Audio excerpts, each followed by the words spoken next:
So recently, one of my friends messaged me inviting me out for drinks. She was bar hopping with some college friends and ended up at a nasty little pub in my neighborhood. It was after midnight when she messaged me and I was already in bed. But I hadn't seen this friend in a while and I figured I ought to go to hang out with her while she's in town. Also, I knew that she had a lot of lesbian friends and I was very horny. So I showered, shaved my pussy, spritzed myself in Febreze, and headed out the door. When I got to the bar, I knew to look for the gayest women in there. So I scanned the room and saw a group of women with 1-inch bangs seated in the corner and immediately flocked, no hesitation. The group was eating crackers and slices of cheese off little plates from a now empty charcuterie board. It was after last call when I got there, so I didn't order a drink. Instead, I had a water and made painful small talk with some art majors from Vermont. But the chemistry was spiking and my pussy was dilating, so everything was good.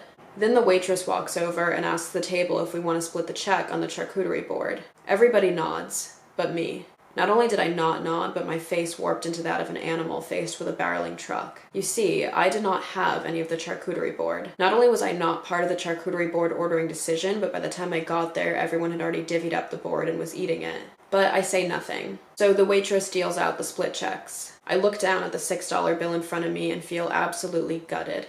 Did I say to the group, "Hey guys, I actually didn't have any of the charcuterie board"? No, because that would be petty. Instead, I said, "Hey guys, was the charcuterie board good?" "Okay, cool, nice."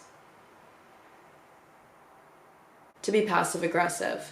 Still nothing. So I stare at my friend with puppy dog eyes, hoping that she'll telepathically sense I'm in pain. She looks me dead in the eye, and I think, okay, there's hope. And then she says, "Farha, do you like Mitski?"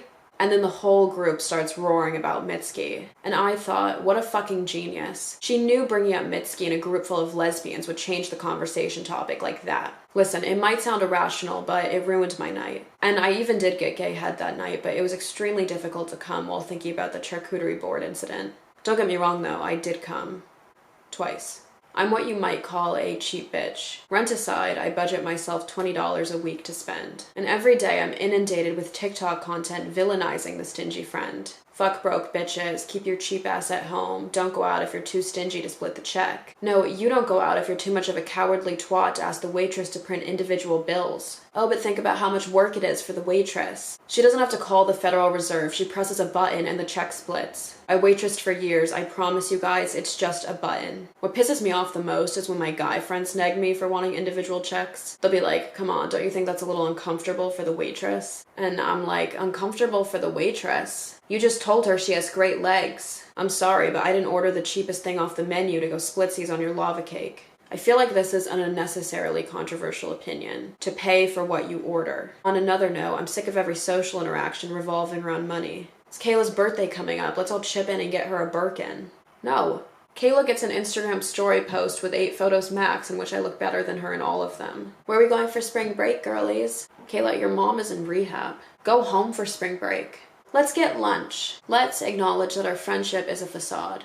Listen, I'm not even saying that I like living this way, but sometimes when you grow up broke, you just feel like you physically can't spend money. Also, rest assured, I'm not saying I'm broke to sound relatable. I couldn't give 2 shits about relating to you. I have a throbbing individuality complex. Trust me, I will become the worst person you know if I do become rich. I will be flex posting. I will be peddling a scam course. I will be tweeting, "What color is your Bugatti?" at Bernie Sanders. I will certainly not be cosplaying as poor to be likable. The day you all say you've changed will be the day I'll know I've made it. Anyways, once you have figured out how to live in a cost-effective way, life just appears as a series of scams. Like, why are we paying for drinks at the club when tampons and hand sanitizer are free? Why are we going to Starbucks for a $7 pick-me-up when the Wendy's bathroom still has Coke left on the sink? I hate spending money. If you invite me to a party, we will be allotting 20 minutes on the way there to stop by Sephora so I can beat my face with the tester products. If you want to go out to eat, I will need 30 minutes notice so I can pregame with some hamburger helper. But in all seriousness, sometimes spending money is just unnecessary. Like, why are we paying $10 for pizza delivery when walking there to pick it up takes 4 minutes? Oh, well, time is money.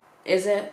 In the time we spent waiting for the delivery guy, all we did was play truth or drink and relearn for the 8th time which of our friends have done anal. But anyway, I understand that life is short and sometimes it's good to splurge a little bit. And listen, I'm not a gold digger, I'm not a freeloader. All I ask is that I don't pay for the cheese that I didn't fucking order. Also, if you guys want a visual representation of how cheap I am, I will be returning this now that I've finished filming.